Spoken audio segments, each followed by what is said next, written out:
দিন দিন বহু মানুষ মুসলমান হচ্ছে, কিন্তু দেখছেন এটা কিন্তু রেভলিউশন হচ্ছে, ইসলামের দিকে মানুষ আসছে। যত আক্রমণ হচ্ছে ইসলামের দিকে, তত বেশি মানুষ ইসলাম কবুল করছে, আলহামদুলিল্লাহ। আল্লাহ পাক বলেন সূরা মুহাম্মাদের মধ্যে, ওয়া ইন তাতাওয়াল্লাউ ইয়াস্তাবদিল কওমান গায়রাকুম সুম্মা লা ইয়াকুনু আমসালাকুম। তোমরা মুসলমানরা যদি না পারো, আমি খ্রিস্টান, হিন্দু, বৌদ্ধ তাদেরকে, কুফফারদেরকে হেদায়েত দিয়ে ইসলামে নিয়ে আসবো, তারা আমার হয়ে লড়বে ইনশাআল্লাহ। এটা আল্লাহ পাকের হিকমা। দেখছেন না দিন দিন মানুষ মুসলিম হচ্ছে না, দিন দিন বহু মানুষ মুসলমান হচ্ছে, কিন্তু দেখছেন এটা কিন্তু রেভলিউশন হচ্ছে, ইসলামের দিকে মানুষ আসছে। যত আক্রমণ হচ্ছে ইসলামের দিকে, তত বেশি মানুষ ইসলাম কবুল করছে, আলহামদুলিল্লাহ।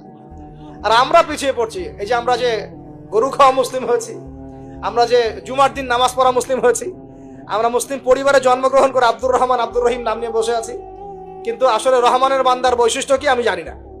আল্লাহ পাক আমাদেরকে হেফাজত করুন, আমিন। হতাশ হব না আমরা ইনশাআল্লাহ। একবার, খালি একবার যদি তওবা করে ফিরে আসি, আল্লাহ পাক দুনিয়াও দিবে ইনশাআল্লাহ, আখিরাতও দিবে ইনশাআল্লাহ।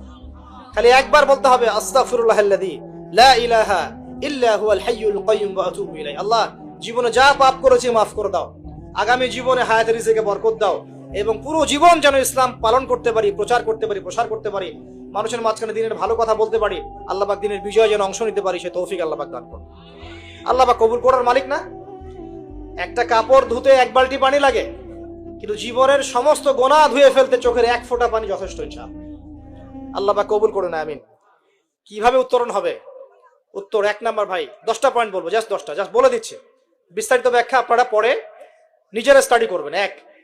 প্রথম কথা হচ্ছে, আমাদের সবাইকে তওবা করে ফিরে আসতে হবে। পারবো ইনশাআল্লাহ? আল্লাহ পাক বলেন, তুবু ইলাল্লাহি জামিআন আইয়ুহাল মুমিনুন। হে মুমিনগণ, তোমরা একসাথে ঐক্যবদ্ধভাবে আল্লাহর কাছে তওবা করো, আল্লাহ তোমাদেরকে সফল করবে ইনশাআল্লাহ তাআলা। আমরা তওবা করি, বলি আস্তাগফিরুল্লাহ আল্লাযী লা ইলাহা ইল্লা হুয়াল হাইয়ুল কাইয়্যুম ওয়া আতুবু ইলাইহি। আমরা আল্লাহর কাছে তওবা করছি, আমরা সারা জীবন যে পাপ করেছি আল্লাহ পাক যেন মাফ করে দেন, এবং আমাদের নেক হায়াতে যেন আল্লাহ পাক বরকত দান করেন, এবং আমাদেরকে পুরো জীবন যেন ইসলাম পালন করার তৌফিক দান করেন। মধ্যমপন্থী হবেন, চরমপন্থী হবেন না, ইসলামের নামে কোনো সন্ত্রাসী কর্মকাণ্ডে যাবেন না, আবার শৈথিলতাবাদী হবেন না, গোলালু মার্কা মানে সব তরকারিতে গা ভাসিয়ে দিবেন না। মধ্যমপন্থী থাকবেন, ইনশাআল্লাহ দেখবেন ইসলামের বিজয় হবে ইনশাআল্লাহ। আল্লাহ পাক তৌফিক এনায়েত করুন। 1 নাম্বার কাজ, তওবা করে ফিরে আসা। 2 নাম্বার, আমাদের সবাইকে দিনের জ্ঞান চর্চা করতে হবে। রাজি আছি ইনশাআল্লাহ? আল্লাহ পাক তৌফিক এনায়েত করুন, আমিন। 3 নাম্বার, অবশ্যই জানা অনুযায়ী সবাইকে আমল করার চেষ্টা করতে হবে, নবীর সুন্নত বাস্তবায়ন করতে হবে। তৌফিক এনায়েত করুন আল্লাহ পাক, আমিন। আল্লাহ পাক আমাকে আগে তৌফিক দান করুন, এরপর আপনাদের সবাইকে তৌফিক দান করুন, যাতে করে আমরা দিনের 24 ঘন্টা প্রতিটা কাজ নবী সাল্লাল্লাহু আলাইহি ওয়াসাল্লামের সুন্নাহ মতো করতে পারি, আমিন। 4 নাম্বার, আমাদের সবাইকেই হালাল রিজিক খাওয়ার চেষ্টা করতে হবে। হালাল রিজিক অল্প হলেও এটাতেই তুষ্ট থাকতে হবে। যদি আমাদের 20,000, 30,000, 50,000 টাকায় মাস চলে যায়, বাইরের দিকে তাকার দরকার নাই, এটুকু সন্তুষ্ট থাকি, দুনিয়ার জীবন ইনশাআল্লাহ কেটে যাবে ইনশাআল্লাহ। যার 1 তালা বাড়ি আছে, 2 তালার স্বপ্নে বিভোর হওয়ার প্রয়োজন নাই, 5 তালা আছে, 10 তালার স্বপ্নে বিভোর হওয়ার দরকার নাই। যা আছে সন্তুষ্ট থাকেন, হালালে সন্তুষ্ট থাকেন, ইনশাআল্লাহ এতেই আল্লাহ পাক বরকত দেবে ইনশাআল্লাহ। আল্লাহ পাক কবুল করুন, আমিন। আল্লাহ পাক ধনী হতে নিষেধ করেন নাই, অর্থ উপার্জন করতেও নিষেধ করেন নাই, কিন্তু মালের হকটা আদায় করতে হবে। আত্মীয়দের হক, পরিবারের হক, প্রতিবেশীর হক, যাকাত, ওসর, ফিতরা, দান সদকা, এই যে দিনের জন্য ব্যয় করা রিজিক থেকে, এগুলো আদায় করলে আপনি ধনী হতে কোনো সমস্যা নেই। বরং উসমান গনি রাদিয়াল্লাহু আনহু কি করেছিলেন? তাবুক যুদ্ধের দিন 30,000 সৈন্যের মধ্যে 10,000 সৈন্যের দায়িত্ব একাই নিয়েছেন, সুবহানাল্লাহ। 3 মাসের যুদ্ধ, মানে 3 মাসের পথ, যাওয়া আসা 3 মাসের পথ, ওই সময় তো এত ফাস্ট ছিল না।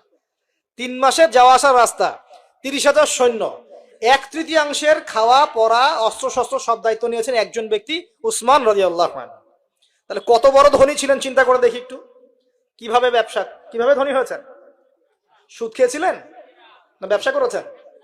এই দেখেন, ইয়ামহাকুল্লাহু রিবা ওয়া ইউরবিস সাদাকাত। আল্লাহ পাক সদকায় বরকত দেন, রিবাকে ধ্বংস করে দেন। আর যারা সুদখোর তারা বলে ইন্নামাল বাইউ মিসলুর রিবা, সুদ আর ব্যবসা একই জিনিস, তারা বলে।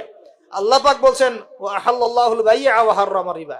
আল্লাহ পাক সুদকে হারাম করেছেন, ব্যবসাকে কি করেছেন?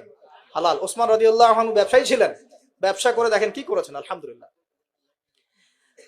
দুর্ভাগ্য, একটা দুঃখজনক, যে নিজের টাকা খরচ করে রুমা কুক করে দিয়েছেন, সেই কূপ থেকে মানুষ তাকে শেষ বয়সে পানি পান করতে দেয় নাই, জানেন?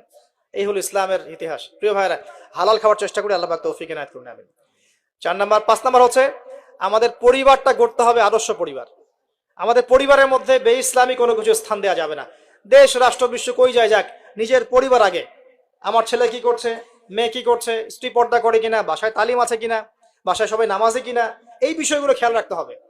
একদম গা ভাসিয়ে দিবেন না, ছেলেকে স্মার্টফোন দিয়েছেন ব্যাস ছেলে বড় হয়ে গেছে, মেয়েকে বাইরে বের করে দিয়েছেন, কোথায় যাচ্ছে কি করছে খোঁজ নিচ্ছেন না।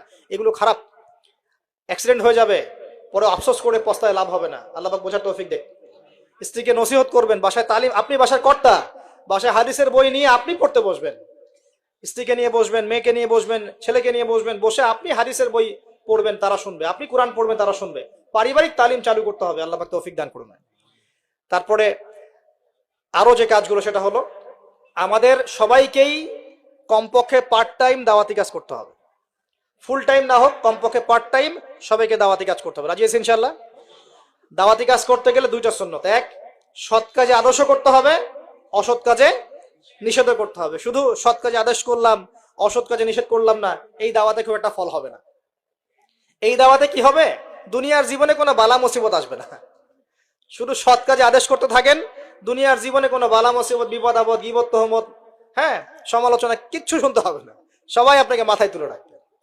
আর যখন আপনি সৎ কাজে আদেশ করবেন, পাশাপাশি অসৎ কাজেও নিষেধ করবেন, তখন সমস্যা হতে পারে।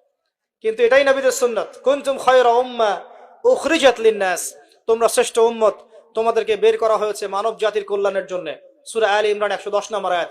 তোমাদের কাজ 3টা, তা'মুরুনা বিল মা'রুফ, তোমরা সৎ কাজে আদেশ করবে, ওয়া তানহাউনা আনিল মুনকার, অসৎ কাজে নিষেধ করবে, ওয়া তু'মিনুনা বিল্লাহ, এবং আল্লাহর প্রতি ঈমান রাখবে। আল্লাহ পাক তৌফিক দান। এরপর 8 নাম্বার হচ্ছে আমাদের পরবর্তী প্রজন্ম যারা, আমাদের সন্তান-সন্ততি যারা আছে, ওদেরকে ছোটবেলা থেকেই আগামী বিশ্বের জন্য উপযোগী করে মানুষ করতে হবে। আল্লাহ পাক তৌফিক দান করুন, আমিন। 9 নাম্বার, আমাদের সবাইকে আল্লাহ পাক কিছু প্রতিভা দিয়েছেন, কাউকে লেখার ক্ষমতা, কাউকে বলার, কাউকে অর্থ সম্পদ, কাউকে ক্ষমতা। যাকে আল্লাহ পাক যা দিয়েছেন, এই জিনিসটাকে আল্লাহ নেয়ামত মনে করে ইসলামের স্বার্থে ব্যয় করলে দিনের বিজয় হবে ইনশাআল্লাহ। পারা যাবেন ইনশাআল্লাহ।